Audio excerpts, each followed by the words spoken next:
All right, we're going to matchmake UFC Mexico City today. We're matchmaking most of the people on the card. I got a couple of names up there. A lot of them are going to be interested, and I'm going to tell you who their next opponent should be. And we're going to get right into it. I'm going to record a couple of videos today because I'm going to be out of the state in Arizona for most of the week, so I'm going to try and get a couple of videos out this week. Pre-recording them all right now. So, Brandon Moreno versus, well, obviously he had a good win over Steve Erceg. I can't justify a title shot just yet because I just watched this guy lose to Pantoja, and I know what you're saying. Like, so did Erceg, so did everyone, but Moreno's lost like 3 times to him now. And I get one of them was on tough, but like, he's lost to him 3 times. Royval has also lost to Pantoja twice. I think that both are kind of in the conversation for like, hey, they're coming off a couple wins now against high-level competition. They kind of normally would be getting a title shot, except it's still Pantoja who's champion, and Pantoja's reign has been beating Moreno, Royval, Erceg, Asakura, and everyone else in the division he's already kind of beaten. And now during the title run, we haven't seen him fight Kai Kara-France or Manel Kape, but he's already beaten those guys too, so it's just a weird situation. I would have liked to see Kai Kara-France versus Manel Kape, but I got a feeling we're seeing Pantoja versus Kai Kara-France instead. Is what it is. I think that they should do the trilogy between Moreno and Royval. They're both 1-1. They're both in weird positions where they can get whoever wins this is on a 3-fight win streak against, in Moreno's case, Albazi, Erceg, and then Royval would be the case. And in Royval's case, it would be against up-and-comer and Teira. Kind of like the Albazi win. And then, who the fuck else did he beat before that? Royval beat someone else. And I don't know why I'm not able to think of it right now. Who the fuck did Brandon Royval beat? Oh my god, guys, I know I'm stalling this out right now. I can't think of who the fuck he last beat. I feel like if anyone's watching this, they're screaming it right now, and I know, dude, I'm just blanking, man. I'm just blanking. It was Moreno. That's right, dude. I'm so dumb. He's coming off wins over Moreno and then Teira, and then if he beats Moreno again after Moreno's coming off 2 wins, I think the winner would, in this case, would justify a title shot. So I think Moreno versus Royval, 5-round co-main event, UFC 320, which is Noche UFC. It would be a great spot. However, I got a feeling they're just going to make this a 5-round fight night main event like they usually like to, so we'll see what they end up doing here, but this is a fight they should end up making. Steve Erceg, let's give my guy a fucking easier fight, man. Like, he's fighting Murderer's Row. I'd like to see him fight somebody easier so he can get the momentum back, get back in the win column, or show if he really needs to, like, take some time off, maybe go, fight in PFL, win the championship there, get a bunch of money so he can invest more money into himself and come back at the age of, 31. I think this is where you make the call to Tim Elliott. Tim Elliott hasn't fought in so damn long. He's got a big contract because he's fought a lot in the UFC. I got a feeling he makes like 125. So you're only going to call him in for situations where you're trying to promote an up-and-coming guy in the division that could possibly go on a title run, or in a case that, like, hey, someone's got to get back in the win column here. A good stylistic match of them could be Tim Elliott. I think they can beat Tim Elliott. Let's put him up there. And I think Erceg could beat Tim Elliott. I think it's a win in the rankings. I can get him at least back in the win column, let him gain some momentum. And it's not the hardest fight. Like, it's not fighting a fucking Moreno, Pantoja, Kai Kara-France run that he's been on right now. Like, it's been tricky for him. And he's had great fights. Like Kai Kara-France, he got flash knocked out. He had a competitive fight with Moreno. He lost clearly, but he had a competitive fight with Moreno. And he almost beat Pantoja. A lot of people think he did. So I think Erceg versus Tim Elliott, whenever they go to Perth, do this fight, it's going to make a lot of sense. Pay an extra couple dollars to Tim Elliott to take the fight. That's how I think that's how you get Erceg back on track. Manuel Torres, great win. First round knockout. Drakkar Klose. Drakkar Klose is coming off a knockout loss to Joel Alvarez. But he's one of those guys like kind of in the Dober spot where he's like just outside the rankings. He's very, very good, got a good looking record. And this can be the win that Manuel Torres gets that propels him to now fight a ranked opponent after that. So he's coming off a loss to Ignacio Bahamondes and now a win to Drew Dober. So I don't think that just gets you a top 15 guy just yet, even though he's nasty. And listen, he had a quick flash knockout. I'd love to see him back in the octagon soon. But with Noche coming up, I feel like they just have their fucking main card opener right here in Manuel Torres versus Drakkar Klose. I think that's what they're going to do.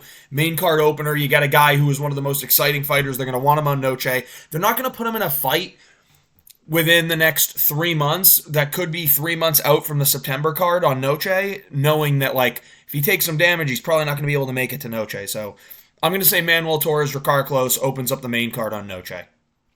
Moving on, Drew Dober. This guy's fought everyone, except for this guy that I'm about to pull up. I think it's a good old-fashioned unk-off, and this will really test. Like, I know that Manuel Torres pretty much confirmed the Drew Dober wins against certain opponents only. Let's see how it works out. Drew Dober versus Michael Johnson, man. I feel like this is the unk-off, and this has Drew Dober stereotype written all over it, man. I'm telling you. Would be a very interesting fight. Two southpaws, power punchers. Both can, like... Michael Johnson's a better grappler, but they're both unks of the division, man. This is a sick fight. This is an unbelievable, like, main card-worthy fight on a random fight night in front of a crowd. It's perfect. It is perfect. You put this as, like, the feature fight or the fourth fight on the main card of a fight night in front of a crowd, people are going to go nuts for it. Or you can make this as a prelim on a pay-per-view. So, Drew Dober, Michael Johnson, that's the fight that I think needs to be made. Moving on, Edgar Chairez, great win over a terrible opponent, CJ Vergara. Edgar Chairez had a close fight with Joshua Van, he had a close fight with Tatsuro Taira, and he destroyed Daniel Lacerda twice, and now he just destroyed CJ Vergara. Jesus Aguilar, I think he can make a quick turnaround. Jesus Aguilar is probably looking to fight soon, match them up against each other. I think that what you're trying to do here is get Edgar Chairez to get a little bit of a win streak, because he's a promotable guy. He's got a very, very fun style. He's very skilled, and the mini Alex Pereira memes are going to be going, I'm telling you. So I say you get him in a fight that is competitive, kind of, but like one that you feel very confidently he's going to win, so that way, okay, he's got a 2-fight win streak. Now we're going to start looking at the Cody Durdens of the world. That's where you kind of start to match him up after this fight. The Rafael Estevam, something like that. So I think you got to get Chairez back in the win column here. I think Jesus Aguilar is a good opponent to do that too. Cody Haddon's another name that came to my mind. But I think if you do Edgar Chairez versus Jesus Aguilar, again, dude, you're not trying to rush Chairez anywhere. UFC Noche prelims, like, it's going to help. Moving on, Raul Rosas, who's going to fight on Noche. A lot of, like, this fight you can do is, like, a prelims on some fucking fight night. Or, yeah, I would say. But Raul Rosas, win. People are like, Cody Garbrandt. No, I don't agree with that. I think Davey Grant makes sense. Davey Grant's fighting this weekend. They're going to be on similar schedules. And he's a tricky fight, right? He's a guy that's pretty crafty. He's got decent grappling, but not great takedown defense. Good range, good striking. It's going to be a competitive, tricky fight, but winnable for our Raul Rosas. And it's also like a decent step up in competition. So it's like the right way to go if you're trying to promote Raul Rosas, I believe. Or if Raul Rosas loses, you're like, you know that he needs a lot more time. So it needs to be a lot better than he has been. So, and Vince Morales is like on that level of tricky opponent that Davey Grant is for a Raul Rosas, I would honestly believe. So I think Vince Morales' defensive grappling and submission game is better than Davey Grant, even though Davey Grant has a inverted triangle, which is crazy. I think this makes sense, especially time-wise, especially where Raul Rosas is going to be in the fucking ranking. So Raul Rosas, Davey Grant makes sense to me. Noche probably is when it's going to be. David Martinez. Dude, these guys are all going to go back on Noche.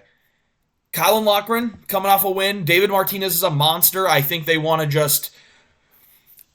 They're going to give him fights that he could win, but I don't think they're going to slow roll him the way Rosas gets slow rolled. Like, he's not as young. Rosas is 20 years old, and I think Martinez is much more ready to compete in MMA, especially with his well-roundedness. So I think David Martinez versus Colin Loughran's a pretty good fight. Similar schedules, both coming off wins. And I think it would actually be a war, honestly. There might be some moments where Loughran's trying to clinch it against the cage, but David Martinez is going to give him problems in the striking. I think it's going to be a very interesting fight. So David Martinez, Colin Loughran. Moving on, Ronaldo Rodriguez, one of the most overrated prospects in UFC history. Felipe Bunez, a guy who's primarily a grappler. Ronaldo Rodriguez's strength is more in the grappling than it is the striking. We've seen Bunez is not great in the striking. And Ronaldo Rodriguez might have a chance to actually win this one, and that's what they're trying to do. They're going to get Ronaldo Rodriguez a win. So, UFC, listen to me. I know what you're supposed to be doing. So, moving on. Ateba Gaudier. Sick knockout win. I want to see him fight power punchers just to go to war. Abdulrazak Alhassan makes sense to me. This is a good fight. This is a good one. And I think you can make it relatively soon. Abdulrazak Alhassan just got knocked out by Cesar Almeida, but it wasn't really just recently, right? He got knocked out in the beginning of January. So he's had 3.5 months off. Ateba Gaudier is probably going to be looking to fight again within the next 3 months, and I think Abdulrazak Alhassan will be ready. So this is a good fight to make. Two middleweights that rely on strength, speed. I'd be interested to see how it goes. It gets Ateba Gaudier in the conversation as one of the most dangerous punchers or strikers overall, like one of the most powerful strikers in the middleweight division. Melky Costa, 2-fight win streak now against Andre Fili and C-Rod. Good win. This just makes sense to me.